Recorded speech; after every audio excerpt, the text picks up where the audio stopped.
Como os jovens de hoje, século 21, ano 2020, estão vivenciando sua religiosidade? Essa é a pergunta que norteia as nossas reflexões no vídeo de hoje, a partir da live que fizemos com o Padre Josuel. Aproveite!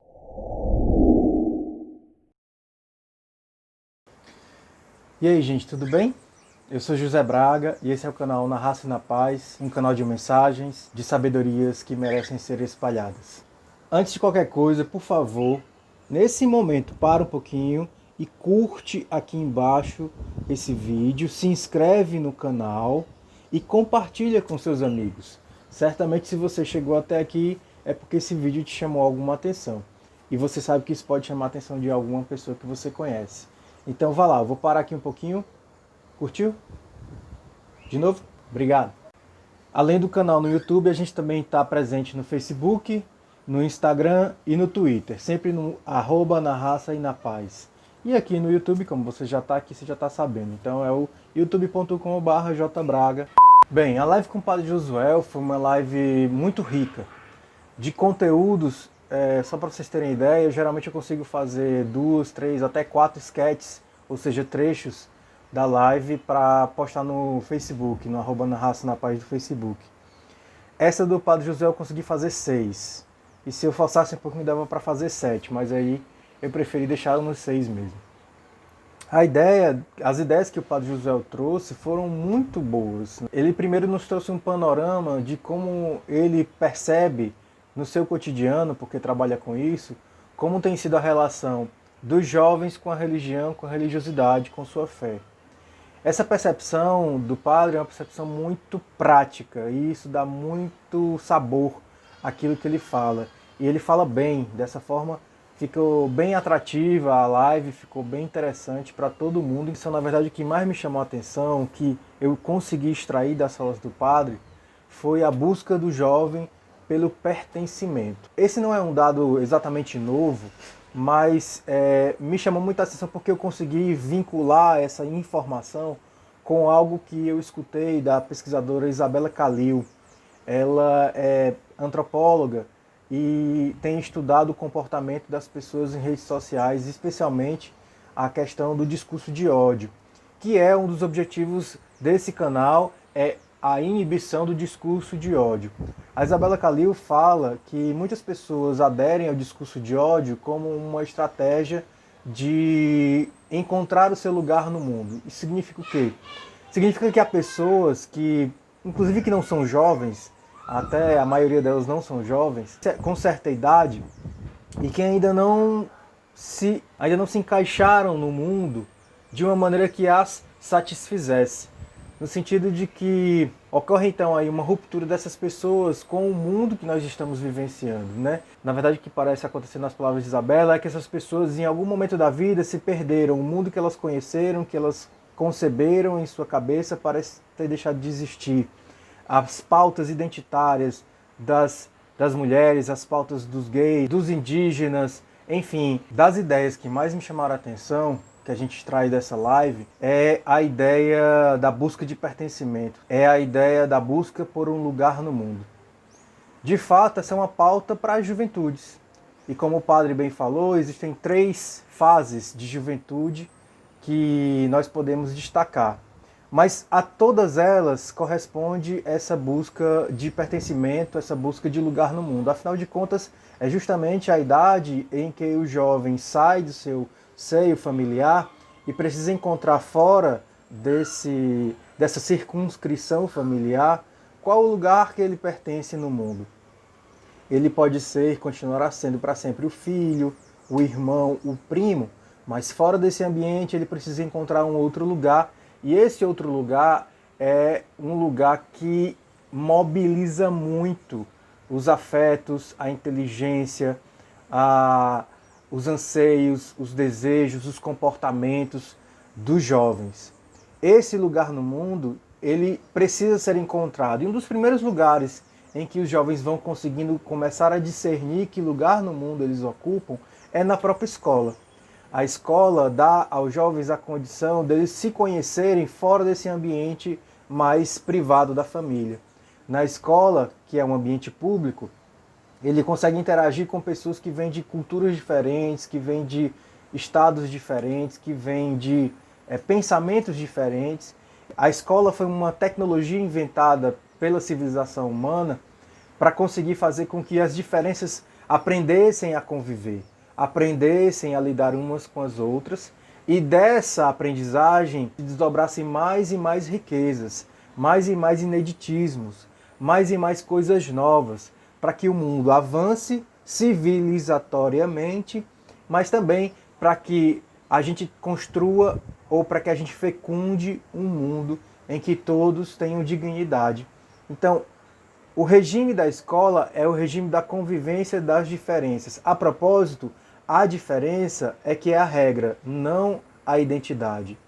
As escolas, principalmente as públicas, mas também nas privadas, você encontra ali uma diversidade enorme e a escola é feita para todos. A busca por pertencimento, a busca por um lugar no mundo é algo que vai atravessar a vida humana inteira. Até a gente morrer, esse tipo de questionamento a gente vai se fazendo. Ocorre que há um período em que ela é muito mais acentuada, que é no período da juventude.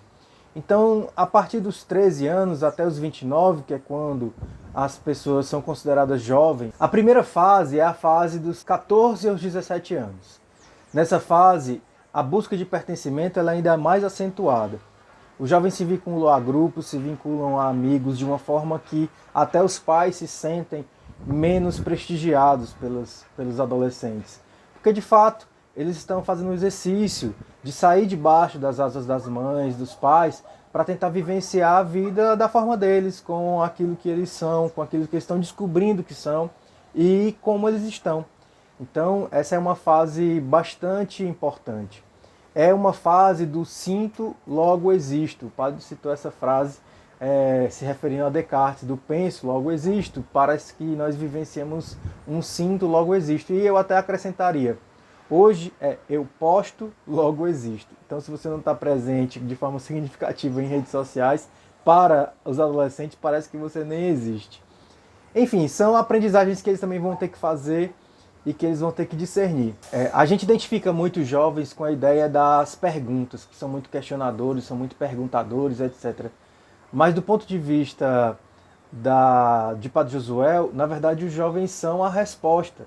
Eles expressam aquilo que o mundo vivencia e apontam para aquilo que nós precisamos caminhar. Se a gente quiser entender um tempo, se a gente quiser entender uma época, a gente tem que olhar para dois grupos de pessoas. A gente tem que olhar para os jovens e a gente tem que olhar para os intelectuais. Provavelmente, desses dois grupos sociais, nós vamos conseguir estabelecer as principais pistas para entender o mundo que a gente vive e entender para que lado, para que caminho, para que direção, para que a gente está se direcionando. A outra fase da juventude que foi comentada na live foi a dos 18 aos 25 anos. Na verdade, enquanto escola, a escola pega justamente essa transição no terceiro ano do ensino médio, de jovens que inclusive têm que decidir um aspecto da sua vocação, e aqui aproveito, vocação tem a ver com seu lugar no mundo, e profissão tem a ver com o seu lugar no mercado de trabalho. Então, a vocação ela está acima, ela engloba de forma muito maior a ideia da profissão. Mas é uma questão tão prática para os jovens a ideia da profissão, do curso que tem que fazer na universidade, que muitas vezes eles nem pensam em vocação, eles pensam realmente em profissão. O que é que eu vou fazer? Como é que eu vou ganhar dinheiro? Como é que eu vou me sustentar no mundo? E aí o vínculo que eles fazem com essas ideias realmente tem muito mais a ver com profissão. Bom, feito esse parêntese, vocação é o que é mais significativo, que vai englobar também a profissão. Mas a segunda fase é justamente essa dos 18 aos 24 anos. Nessa fase é a fase em que o jovem estabelece ou está constitutivamente mais preparado para estabelecer quem é ele mesmo, quer dizer, quem é a sua identidade, ao que ele pertence, que visão de mundo realmente ele tem, que valores ele realmente coloca como prioritários na sua vida. E é um momento tão importante que ele precisa se situar, ele precisa saber onde ele está. Se hoje você pergunta para um jovem qual é o projeto de vida dele, onde ele quer chegar, quais são os objetivos dele, provavelmente ele vai saber dizer. Quer dizer, Mesmo que ele confunda um pouco esses objetivos apenas com o aspecto material, eu quero ter uma boa casa, eu quero ter um bom carro, eu quero ter isso, eu quero ter aquilo, eu quero viajar ao mundo, etc. Mesmo que ele confunda esses objetivos apenas com o aspecto material, de desfrute material, de conforto e de prazeres da vida, ele estabelece aí um parâmetro, estabelece aí um horizonte. Então, assim, ele sabe o que ele quer, ou onde ele quer chegar. O que ele não sabe, muitas vezes, e é aqui que a gente precisa ajudá-los, é onde eles estão em relação ao que eles pretendem alcançar. E ainda que as referências de onde eles pretendem chegar sejam, em primeira vista, muito superficiais, isso não é um problema de momento. Porque o que a gente tem que provocar nele é saber onde ele está. Quem é ele e onde ele está. O projeto de vida, ele é mais importante para os jovens, para eles entenderem quem eles são, para eles entenderem de onde eles vêm, para eles entenderem o contexto que circunda a vida deles, as condições familiares, as condições materiais, as condições acadêmicas, as condições, enfim, tudo que tem a ver, que está ao redor da vida dele. É aquela metáfora do GPS que a gente comentou em outra live. É mais importante no percurso você saber onde está do que exatamente onde você quer chegar.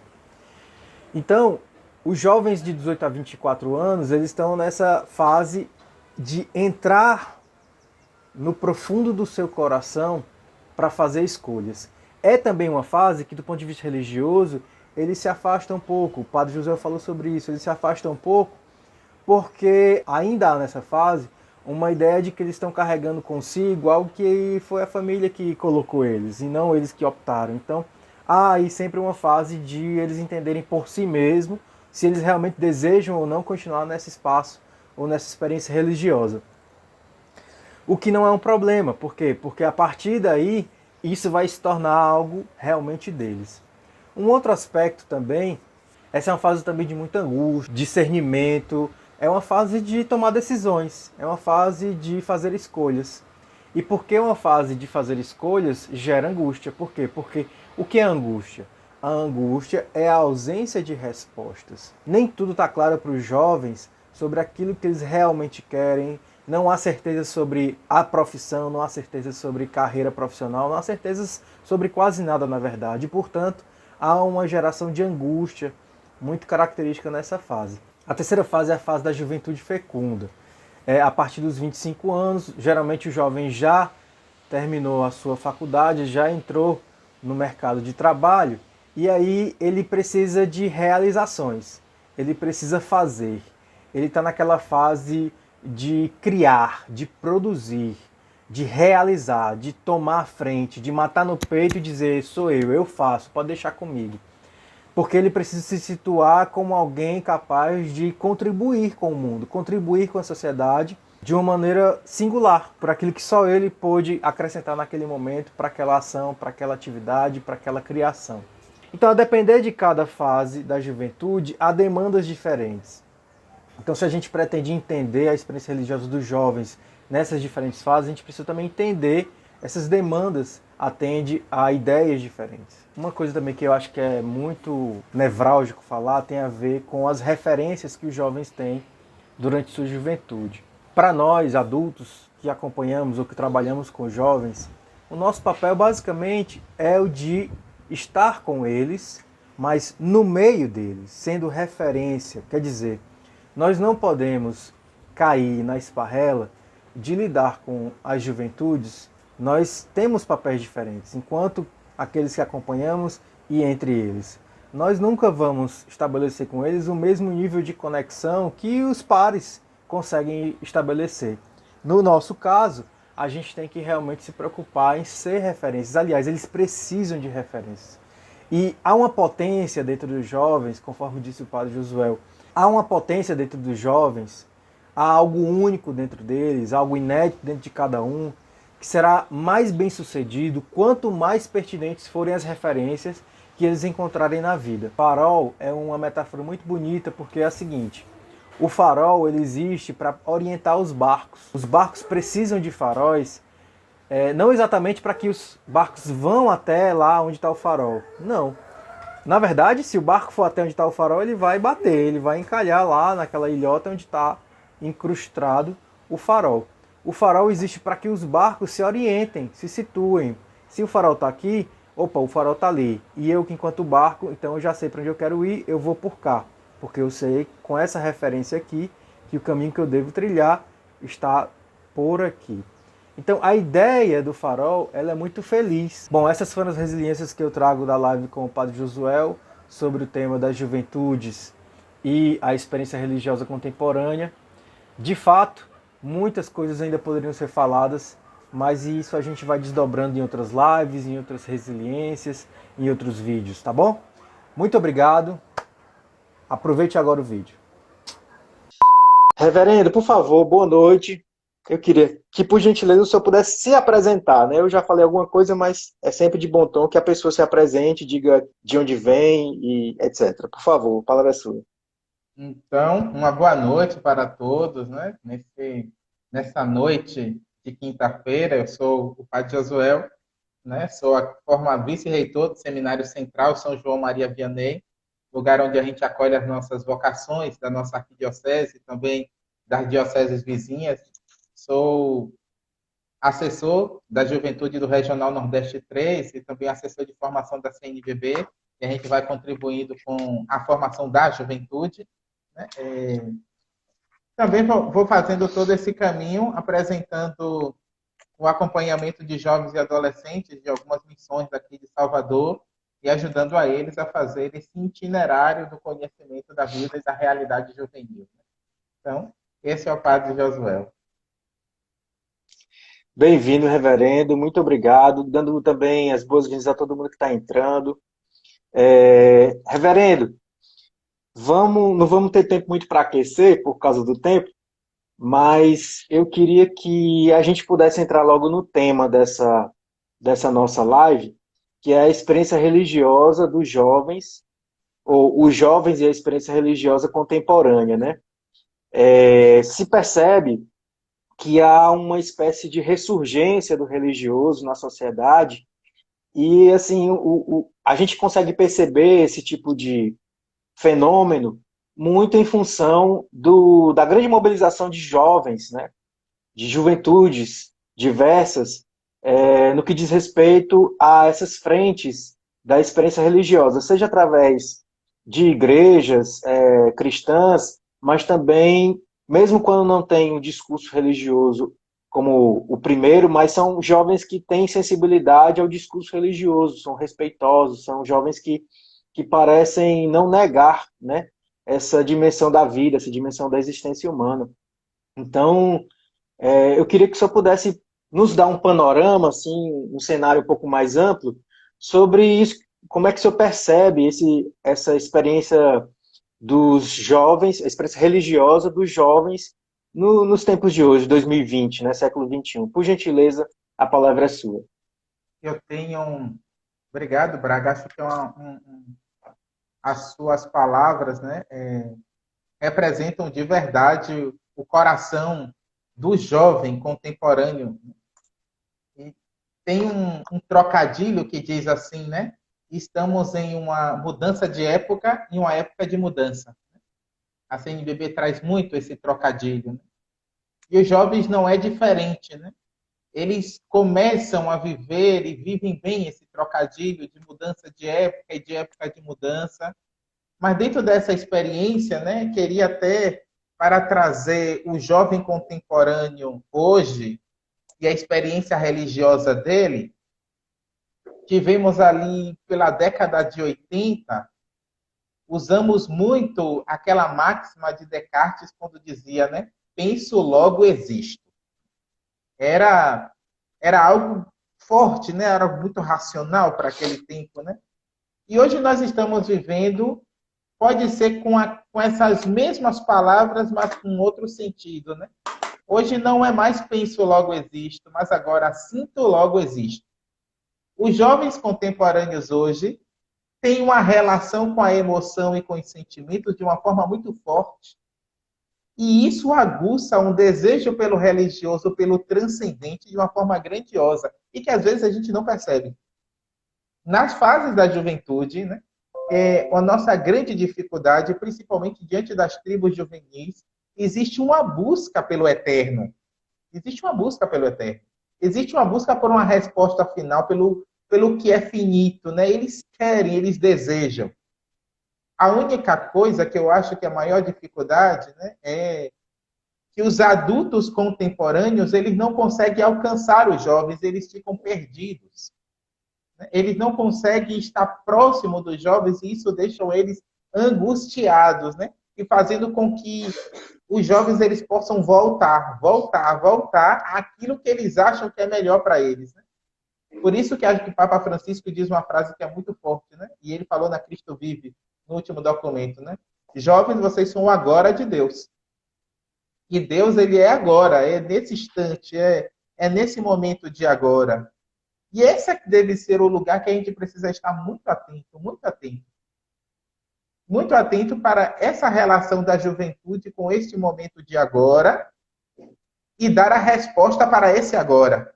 Eles são a resposta, né? Eles não são uma pergunta, os jovens são a resposta. Às vezes a gente fica muito preocupado com as perguntas, né? Mas os jovens, eles vêm para dar uma resposta. E essa resposta é o desejo dele de transcendente. Queria dizer uma coisa aqui que para mim é muito caro, né? Principalmente na fase juvenil, que todos nós passeamos, né? Muitos passeiam muito bem pela fase juvenil, e que a juventude, o Conselho Nacional da Juventude define com 3 fases, né? A juventude adolescente, que começa com 14 anos de idade e termina com 17. A juventude jovem, né? Jovem, que começa com 18 anos e termina com 24. E a juventude adulta, que já começa na fase ali dos 25 anos e termina com 29. Já para dar para entender que com 30 anos você não é mais jovem. Com 30 anos você já é adulto. E essas 3 fases, para a vida religiosa, para o jovem que busca o transcendente, o eterno, elas são importantes. Porque até para que nós possamos saber chegar a eles, eu preciso saber qual é a faixa etária que eu estou chegando. Por exemplo, né? Para um jovem adolescente, na sua idade de 14 anos até os 17, o lugar dele para a vida religiosa é a identidade. Ele está se perguntando quem sou eu, para onde eu vou, para onde eu vim, de onde eu vim. Todas essas angústias dele gera ele, no caminho de fé de um religioso, um pertencimento ao grupo. Eles querem pertencer ao grupo, eles querem pertencer ao lugar. É a fase da idade que você vai ver jovens muito buscando... não sei se você já assistiu os filmes da Marvel, né? E como os filmes da Marvel cresceu de uma forma tão assustadora que os jovens, os adolescentes, eles iam ao encontro desse filme para assistir, mas por trás disso estava o quê? A busca de alguém que dava a ele uma identidade, uma verdade, uma força, um sentido, né? Ó a fase falando, né? Mas quando você entra no jovem, naquela fase de 18 a 25 anos, já é a idade das experiências mais profundas. Já é a idade do sentido da vida, já é a idade da vocação, da profissão, do sentido daquilo que ele está buscando de uma forma muito essencial. É por isso que a gente precisa ir afronta nesses jovens dessa idade. Porque é a idade que eles estão totalmente angustiados, agoniados, mas também é a idade da decisão, do que eles querem, do que eles podem fazer, de que forma eles podem fazer, né? Você que trabalha no colégio sabe muito bem, né? É a idade de concluir o 3º ano do ensino médio, é a idade de entrar para a universidade, é uma idade que parece que estão maduros, né? Que a gente pensa que a gente está ganhando, a gente está perdendo, né? A gente está perdendo o aluno, porque é a hora que de ele ser cuidado, é a hora de ele ser abraçado mais ainda. E na vida religiosa não é diferente. Percebam que é nessa tempo da idade que os jovens eles vão se distanciando das coisas da fé. Não tenho mais tempo, eu tenho universidade, eu não posso mais buscar a religião, eu não posso mais buscar o transcendente. Agora eles vivem a escolha deles, eles entram entram no seu coração para fazer as suas escolhas. E a terceira fase é a juventude adulta. A juventude adulta, que começa dos 25 até os 29, é chamada da juventude fecunda. Agora não é a hora da fecundidade, é a hora de fazer. Agora é a hora de fazer, né? Por isso que quando você mistura tudo, quando você pega um jovem dessa idade, ele fica agoniado, porque ele quer ser proativo, ele quer estar à disposição, ele quer ajudar, ele quer colaborar, ele quer estar à disposição, e às vezes, dependendo do ambiente que ele está, ele se sente estéril. O jovem dessa idade, ele não é estéril, ele é fecundo. É hora de trabalhar, né? Ele já concluiu o ensino médio, ele já concluiu, pode ser até a vida universitária, ele já está no mercado de trabalho, e na experiência religiosa não é diferente. Na experiência religiosa é a hora que esse mesmo jovem entra no lugar de assumir, de responsabilidade, de decisões, de colocar ele já para uma atividade maior ou outra, e isso é fantástico. Quando a gente olha a religião, esse ambiente de religare, né, levar ele ao transcendente, e a gente consegue compreender a fase, a faixa etária de cada um, a gente vai encontrar o lugar do eterno na vida deles. O lugar do eterno. Por isso que o vazio, né, o vazio que eles buscam, ele só pode ser preenchido se eles se conhecem de verdade. Né? Isso para mim, isso é muito forte, né? Porque é preciso conhecer eles de verdade, né? Cecília Meirelles tem uma frase que para mim é muito cara, né? Ela diz, né? Jovem, que procuras? Tudo o que deseja? Nada. Viajo sozinho com o meu coração. Não ando perdida, mas descontrolada. Levo o meu rumo na minha mão. Cecília Meirelles. Cecília Meirelles. Que lindo. Para mim é muito forte isso, né? É o que procuras, né? É uma fase de procurar, de procurar, de procurar e de sempre a procura. E mesmo com a estrutura familiar, que pode ter dado tudo, mas ele procura. Pode ser que a família não deu nada, mas ele procura. Porque dentro do jovem tem uma potência. Tem uma potência. Tem uma potencialidade. E essa potencialidade ela não pode ser jogada fora. Essa potencialidade deve ser transformada em criticidade. Essa potencialidade deve ser formada de uma forma política, de uma forma de organização, de uma forma de evangelização, de estrutura, e com tantos talentos, tantos talentos. Por isso que hoje nós não podemos utilizar essa nomenclatura juventude, né? Usamos a nomenclatura juventudes, porque os jovens, eles são fecundos, são muitos e são diversos. E quando a gente acha que a gente já fechou o ciclo, aparece um tipo diferente. Quando às vezes a gente acha que já está tudo estruturado e organizado, vem um novo, vem um novo. E assim a gente vai... É isso que eu sempre digo, né? Os adultos ainda não estão preparados para isso. A pergunta que eu faço é, o que é ser adulto? Porque os jovens não querem o igual. Os jovens querem uma referência. Tem muitos adultos que desejam ser iguais aos jovens. Os jovens não estão pedindo igual a eles. Tanto é, né, que o filho, quando o pai e a mãe quer ir para o cinema, quer ir para o show com eles, a primeira coisa que eles dizem, não, o senhor não precisa ir, não. Para que o senhor ir lá, né? Eu não quero o senhor lá, né? No fundo, eu não quero igual comigo. Eu não quero que você se vista, eu quero que você seja minha referência. Esse é o adulto. Se nós podemos e temos a capacidade de estar próximo dos jovens, não é estar próximo para querer ser iguais a eles, mas ser a diferença. E na vida religiosa, na expressão religiosa, na religiosidade contemporânea hoje, também é a mesma coisa. Eles buscam a referência. Porque se eles não buscarem a referência também de uma forma religiosa, eles vão buscar de uma outra forma e que o mundo vai oferecer. Que a sociedade vai oferecer. E vai dar a referência de gurus, vai dar a referência de pessoas que pode não levar a eles a bons lugares, mas eles se encantam com essa referência. Se encantam com essa referência, porque essa referência levam a eles segurança. Levam a eles segurança. E ao mesmo tempo, né, que às vezes a gente pode dizer, né, eles, até na vida religiosa, né, no jeito religioso, eles acham que eles não têm segurança, eles têm segurança. Eles são fortes, eles são firmes, eles conseguem. Precisamos apostá-los. Né? Apostar. E apostar de uma forma muito, muito forte. Né? Eu tenho, na minha vida, uma experiência muito forte com jovens, né?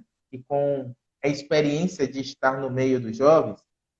E para mim foi muito, muito caro na minha vida quando eu fui colaborar num colégio católico e que a irmã olhou para mim e disse assim: Padre, eu sei que você celebra a Eucaristia, eu sei que você pode estar muito próximo, eu sei que você tem uma empatia muito boa com os jovens e até com os adultos, né? Mas para mim o que é mais importante agora é que o Senhor gaste tempo com eles. Aquela palavra me pegou muito. Eu falei assim, padre é para celebrar missa, padre é para ajudar, colaborar, confessar e fazer outras coisas. Eu vou gastar tempo com jovens e adolescentes? E eu comecei, numa boa semana, fazendo essa experiência de gastar tempo. Mas eu contei tantas pérolas, e essas pérolas foram porque eu parei para sentar, conversar, partilhar, rir. Eu vi pérolas, eu vi dons, eu vi corações com baixa autoestima, mas dentro do coração uma potencialidade muito grande. Eu vi corações dizendo que estavam em crise existencial ou crise de ansiedade, mas dentro do coração deles um desejo de ir além, e muito mais além. Eu falava, meu Deus, né? Será que ninguém está conseguindo perceber que no coração dele tem uma potencialidade muito grande? Uma potencialidade incrível.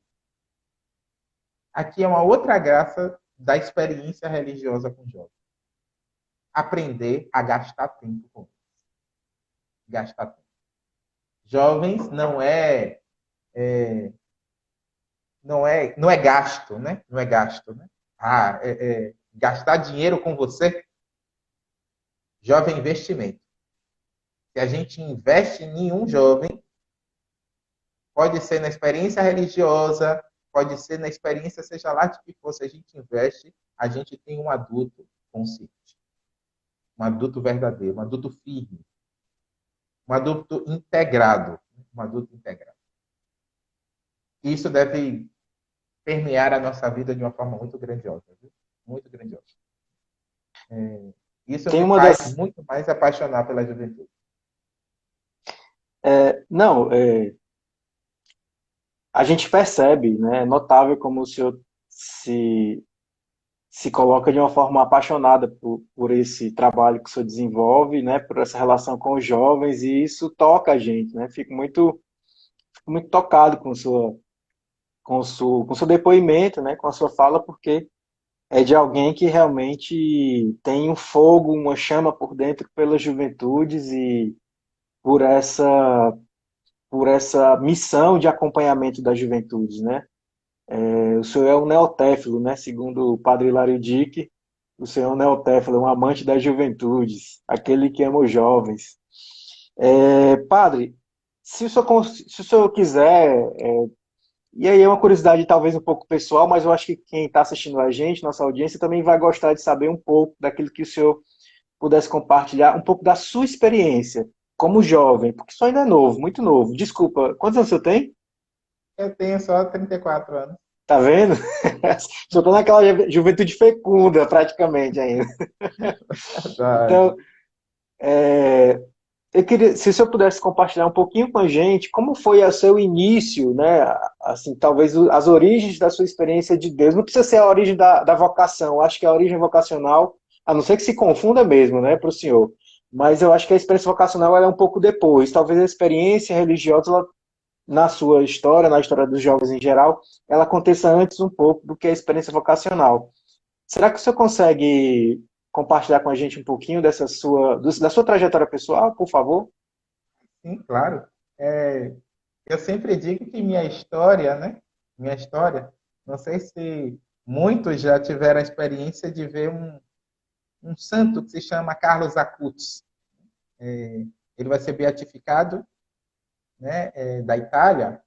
E Carlos Acutis, ele tinha uma coisa com ele que era: a minha vida não foi uma atmosfera de misérias, desgraças e dificuldades. Mas ele diz, né? A minha vida foi um coração preservado. E na medida que foi preservado, eu vivi o cotidiano de que todo mundo que vive o cotidiano todos os dias. Mas é a experiência dele. Né? Eu digo que assim, a minha experiência com jovens, né, a minha experiência, né, particular, começou porque o meu sonho era ser jogador de futebol. Né? Eu queria ser jogador de futebol. Eu, com 12 anos de idade, eu treinei no Bahia e o meu sonho era ser jogador de futebol. Mas ali naquela experiência de grupo, eu tinha experiência também religiosa. Eu era um jovem diferente porque eu tinha uma experiência religiosa de que minha mãe e meu pai obrigavam a ir para a missa e as coisas da comunidade, mas que ao mesmo tempo eu queria ter aquela vida mundana de jogar futebol, de sair com os amigos. Mas aquilo ali me intrigava muito, porque eu percebia que naquele ambiente de esporte precisava também ter uma experiência não só de Deus, mas uma experiência de grupo, de comunidade, né? de estar perto, e isso era grandioso. Né? E isso fazia essa relação com a comunidade, com a paróquia. Né? Mas depois aí, né, minha mãe disse, né, que jogar futebol não era... tinha que ter muita sorte, que eu tinha que estudar mesmo, que eu tinha que deixar essa vida passar, que isso não era para mim. Até ali, detalhe, né? Depois eu fui fazer uma outra experiência que os meus pais, eles me pediram, né? Quando eu tinha 14 anos de idade. Eles pediram para trabalhar numa oficina e não podia ganhar dinheiro, né? Eu não podia ganhar dinheiro. Eu tinha que trabalhar na oficina, lixar carro, trocar pneu, ajudar no conserto de um carro, mas quando era caso no final de semana, não tinha nem dinheiro para um geladinho. E essa era a experiência. Mas a riqueza que era, né? Um outro lado, né? Jovens de oficina, de baixa renda, jovens sem futuro, sem expectativa de vida, e aquilo ali me angustiava. Porque eu queria ser jogador de futebol, eu estudava, eu era de comunidade, comunidade de igreja, retiro de carnaval e tantas outras coisas.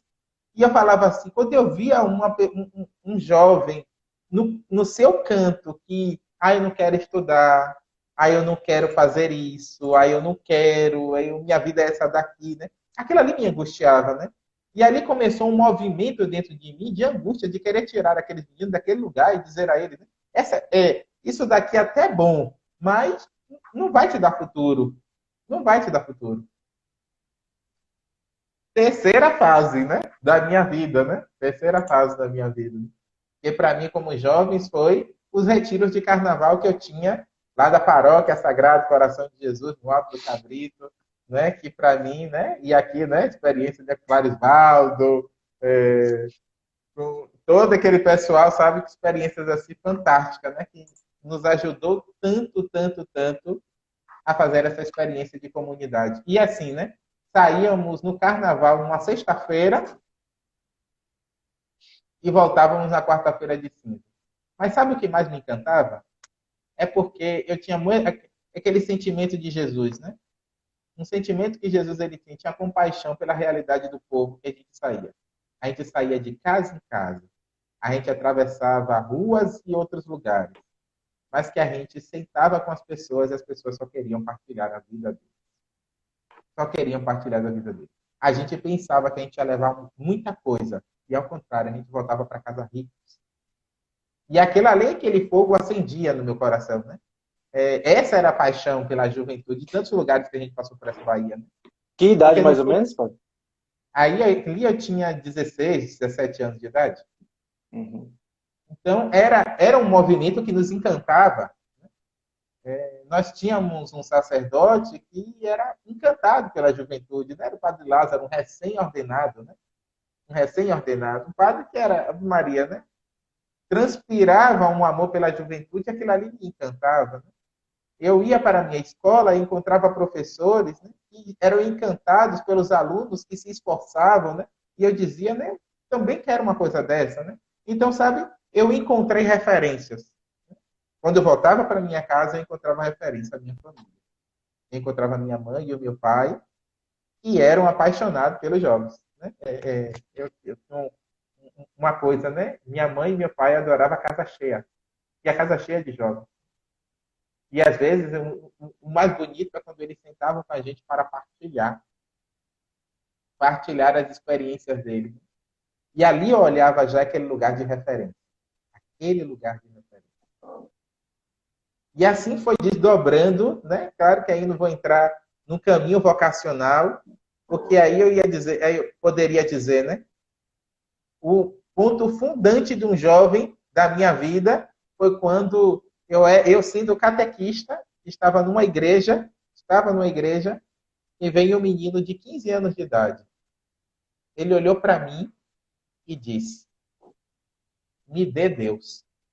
Eu preciso de Deus e eu quero que você me dê Deus. Eu era catequista, eu achava que conhecia tudo, era eu que evangelizava aquele menino, e aquela pergunta daquele menino mudou meu coração.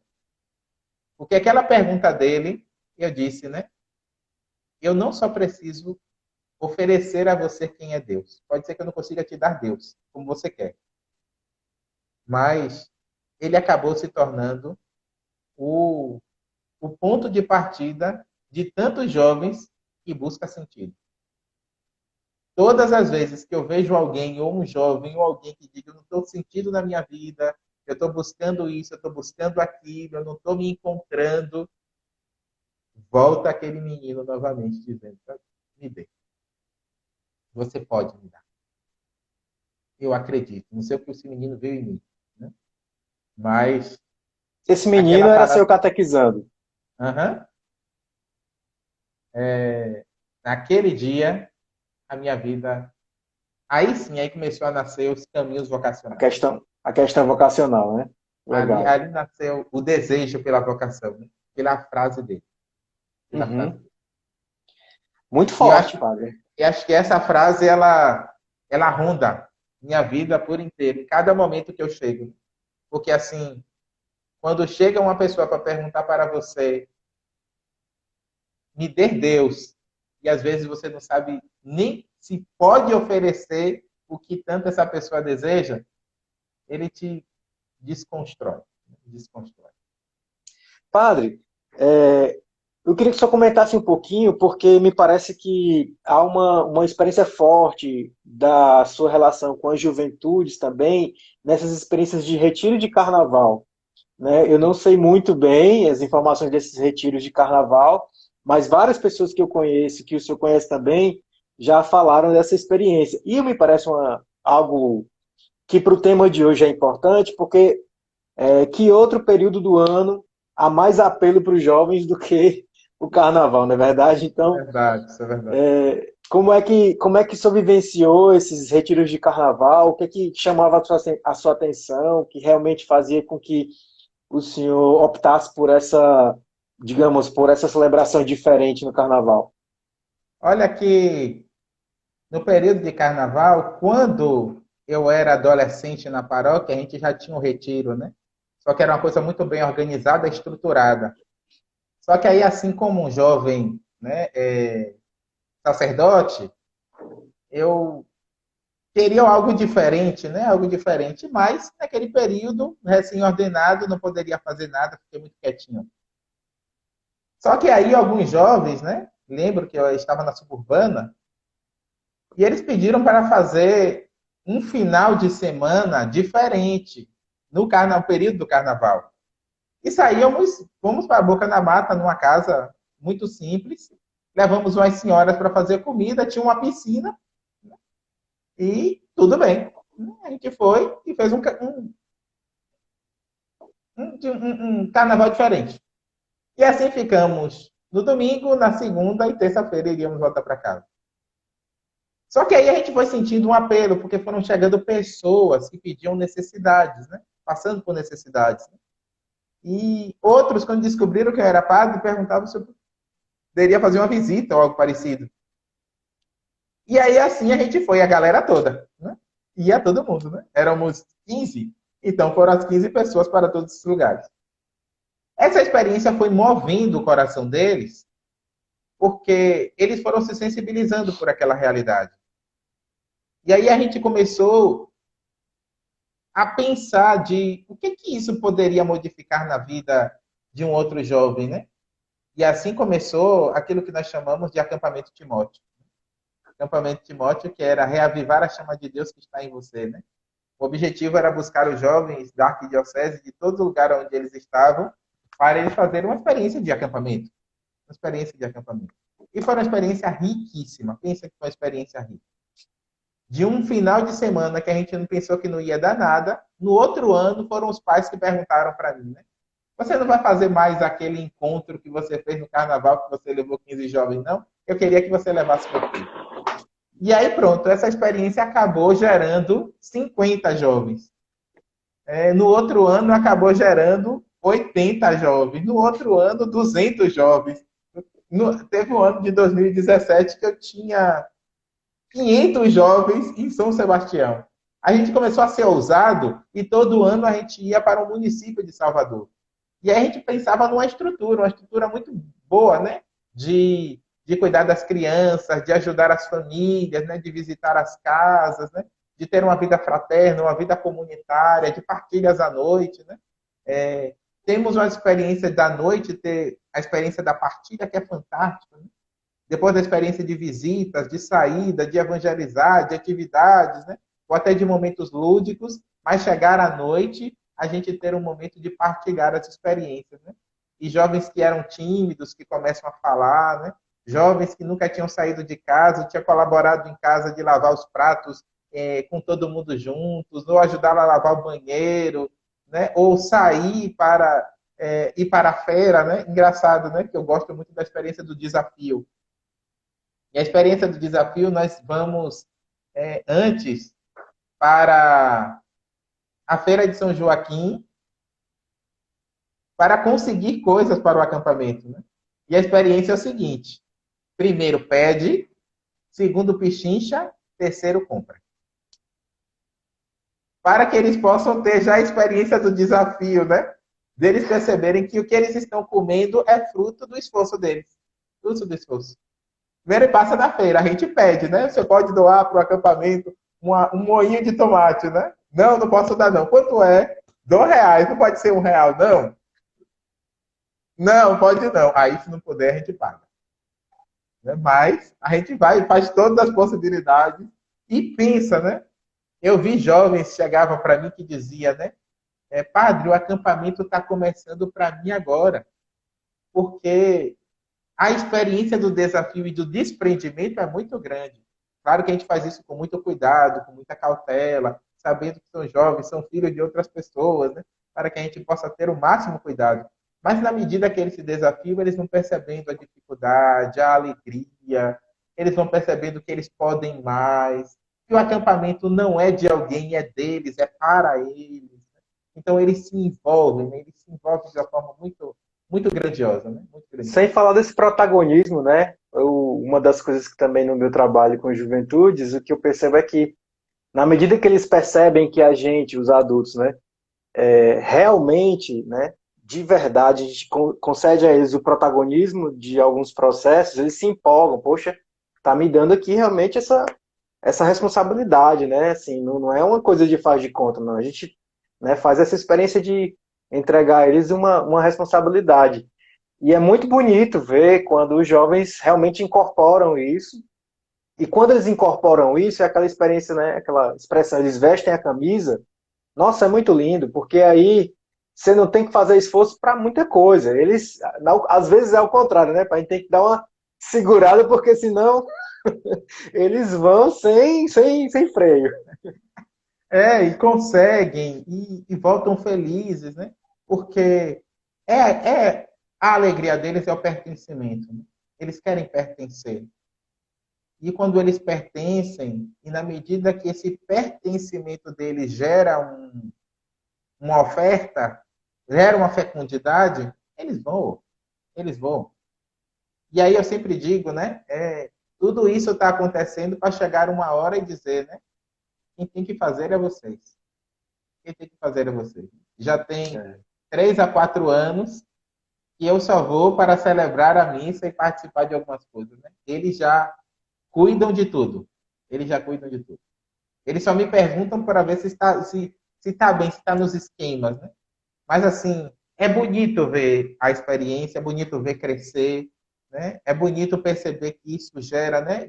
A experiência religiosa gera, principalmente no jovem, um desejo muito grande por crescer na vida, de colaborar com os pais, mas até mesmo na relação profissional. É diferente um jovem que passa por uma experiência profissional que fez um caminho religioso, de caminhada, né? É diferente de um jovem que não fez. É diferente. Até o mercado de trabalho, ele consegue observar isso. Né? Consegue observar. Verdade. E quando a gente percebe essa experiência, você vai vendo, sabe, que a relação de grupo, a relação de comunidade, a relação interpessoal, ela cresce muito, ela cresce muito. Por isso que a experiência da religião na vida, no crescimento da maturidade de um jovem, ela é gigantesca. Ela é gigantesca. Né? E o quanto isso é importante na caminhada de qualquer jovem. Que bom, padre. Maravilha. A gente está então naquele último quarto, né, da live, né? Faltando então uns 15 minutos, reverendo. Por favor, eu queria que o senhor explorasse um pouquinho mais o que o senhor acha mais importante. Né? Acredito que nossa audiência, quem vai ver depois, quem vai ver no YouTube, quem vai ver no Facebook, etc. Uma das coisas que as pessoas procuram com o tema, provavelmente são pessoas que lidam com jovens e que têm alguma dificuldade de proporcionar essa experiência, né? Porque assim, é verdade que aqui a gente falou de uma abertura muito grande dessa geração contemporânea, mas também é verdade que há também bastantes experiências de dificuldade, de que o jovem se interesse, de que o jovem se conecte com uma perspectiva mais da religiosidade, da fé ou de uma religião. Então, eu queria que o senhor talvez nos compartilhasse do seu ponto de vista nessa situação de jovens que têm dificuldade ou que são arredios, vamos chamar assim, a se aproximar dessa experiência religiosa. Que tipo de postura as pessoas que são próximas a esses jovens podem assumir para, além de conseguir pouco a pouco envolvê-los, mas, sobretudo, de não assustá-los, de não afastá-los, mas, de fato, de uma espécie de estratégia que eles podem usar para, de uma forma afetuosa, né? De uma forma misericordiosa, realmente fazer com que esses jovens pouco a pouco se sensibilizem ou para o despertar da experiência religiosa. Será que você teria algumas dicas para nos dar, por favor? Sim, olha só, eu sempre acredito que na experiência juvenil, Dom Bosco vai dizer que existe 3 fases, né? Existe o jovem bom, existe o jovem arredio, e existe o jovem que nem é um nem é outro, mas é também os dois juntos. E a dificuldade dele também era dizer, né? Como é que eu alcanço esses jovens? Porque assim, também não é fácil, gente, alcançar o bom. Não é fácil alcançar o bom. Às vezes a gente pode até falar de Dom Bosco, ele dizia, né? A gente gasta tempo com o que é arredio, mas a gente não gasta tempo com o bom, porque a gente acha que o bom já está pronto. Mas o bom também precisa ser cuidado, porque existe até um livro, né? Esqueci o autor, mas diz, né? O cansaço dos bons. Os bons também cansam. Os bons também cansam. E o que eu acho que fantástico quando ele envolve, ele coloca alguns desafios, né? E o primeiro desafio é, primeiro para o jovem arredio, ele diz, né? A maior dificuldade do jovem arredio é porque ele nunca concorda, nunca quer e nunca vai. Porque ele precisa de espaço para você colocar ele na disposição das coisas. Às vezes, aquele que não quer, aquele que é o arredio, é aquele que você coloca mais do seu lado. É aquele que está muito ativo, né? Eu sempre digo, né? Na sala de aula, né? Alguns professores chegam para mim e falam assim, né? Ah, esse aluno ele não quer nada. Esse aluno ele não estuda, esse aluno não colabora, ele não deixa eu dar aula, né? Eu falei assim, dê trabalho para ele. Dê trabalho para ele. Diga a ele que amanhã ele vai fazer isso, né? Diga a ele que no outro dia, peça a ele para que seja parceiro dele. Seja parceiro dele. Você ganha ele porque ele acaba se tornando parceiro seu. E ele está do seu lado. Porque no fundo, ele quer alguém do lado dele. Esse pode ser o maior desafio. O maior desafio. Mas e o bom? Eu vou fazer o que com o bom se ele já é bom mesmo? Deixa ele no cantinho dele. Ou então eu só vou pedir a ele aquilo que ele vai fazer com toda a competência. O bom, ele é fecundo. Você precisa fazer ele voar. Fazer ele produzir. Produzir. Os jovens, eles precisam produzir. Olha as redes sociais aí. Né? As redes sociais hoje estão sendo o lugar onde os jovens eles podem produzir. Produzir no Facebook, produzir no Twitter, produzir no Instagram, produzir nos designs, produzir nas tribos de... Quando o senhor diz produzir no sentido de criar, de criação? De criar. Né? Eles são bons para a criação. E é preciso fazer eles criarem. O bom é bom para criar. É bom para escrever. Né? Nesse período de pandemia, que às vezes a gente pode até dizer que é um tempo estéril, mas nos outros momentos de pandemia, ou de situações difíceis que passou a sociedade, foram os jovens que foram protagonistas, foram os jovens que revolucionaram muitos movimentos, e foram eles que tiveram as maiores escritas. As maiores escritas. Os maiores escritos saíram dos momentos de crise, dos momentos de dificuldade, dos momentos da sua juventude. Vitor Frankl, da logoterapia, era um jovem no campo de concentração e conseguiu produzir hoje um ambiente sistêmico incrível. E tantos outros. Né? Ou seja, né? Aproveitar esse momento para fazer com que o bom ele aprenda a criar. Mas é claro, né? O adulto precisa ter aquele olhar assim, minucioso, um olhar assim atento, para que possa atirar na hora certa que ele pode produzir. E o mais ou menos, e aquele que não está nem lá nem cá, mas que está querendo tudo e não querendo nada. É a esse que a melhor coisa que a gente pode fazer na vida deles e até também para a nossa vida é ser não só presença, mas também não só fazer criar, mas ajudar ele no cotidiano da vida, nas coisas mais simples. Porque senão vai ficar Marta e Maria, agitados ou sem nada para fazer. Nada e sem nada para fazer. O que é que vai fazendo com ele? Equilíbrio. E equilíbrio nas coisas mais simples. Pegar as coisas mais simples. Pode ser que os jovens eles queiram coisas profundas. Mas os jovens, as melhores coisas são as óbvias. Umas óbvias, não simplória, mas profunda. Você ganha. Porque às vezes a gente pode levar muitas coisas muito óbvias, mais simples e muito simplória, né? E eles não querem simplória, eles querem coisas profundas, né? Querem coisas profundas. E essas coisas profundas começam pelas coisas simples. Os apelos deles são as coisas simples. Pronto, você ganhou. E às vezes também o maior desafio é cuidado com a rotina e transformar a rotina em cotidiano. Mas como é que eu faço uma coisa dessa, né? Eu sei que rotina pode levar ao cotidiano, o cotidiano pode levar a uma rotina, e para os jovens, eles não gostam de rotina e sempre tem que ser uma coisa nova, nova, nova, nova e sempre nova. Mas assim, né? Nada se cria, tudo se renova e o cotidiano pode ser um nome diferente, mas fazendo a mesma coisa. Eles compreendem e eles avançam. Vamos mudar a nomenclatura. Hoje a gente não pode mais chamar grupo de jovens, porque mil jovens vai ir. Pode ser de qualquer religião, de qualquer grupo, ou dizer assim, você vai ali no grupo de jovens. Lógico, qualquer jovem, até eu ia dizer, eu não vou não.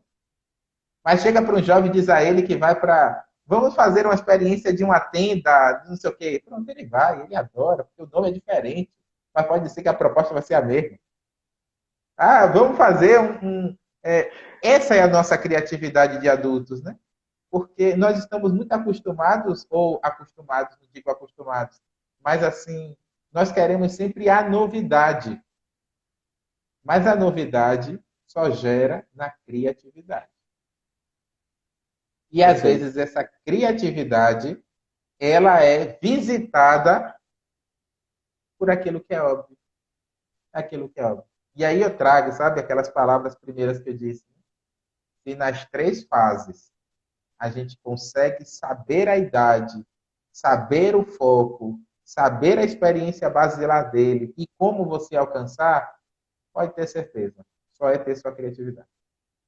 Padre, o que é uma vida de paz? E aí você faz seus agradecimentos. Muito obrigado. Eu trago essa vida de paz como a experiência de São João Paulo II, que vai dizer, né? Lá no documento de Puebla, o mundo e os jovens de hoje precisam de uma paz inquieta. E os jovens, eles são uma paz inquieta. Estamos acostumados com uma paz acomodada, tranquila, uma paz que nos deixa folgados. E São João Paulo II diz, né? Não, a paz não precisa ser inquieta, precisa incomodar.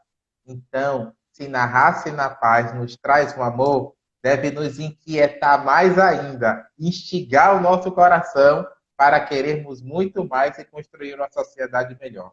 Braga, muito obrigado pelo convite, muito obrigado por esse dia, muito obrigado por estarmos juntos, né? Tenho um carinho muito grande pelo você, pelo seu trabalho, pela sua vida. Que Deus muito te abençoe, te faça feliz e tenha sucesso, sucesso e alegria na sua vida. Deus abençoe.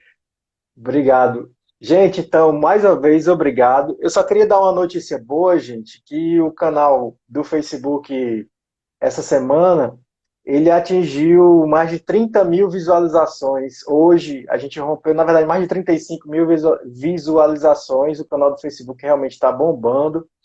E a gente agora está trabalhando para poder espalhar esse mundo que a gente acredita, essas falas maravilhosas, essa sabedoria de Padre Josué para todo mundo que a gente puder fazer alcançar, tá bom?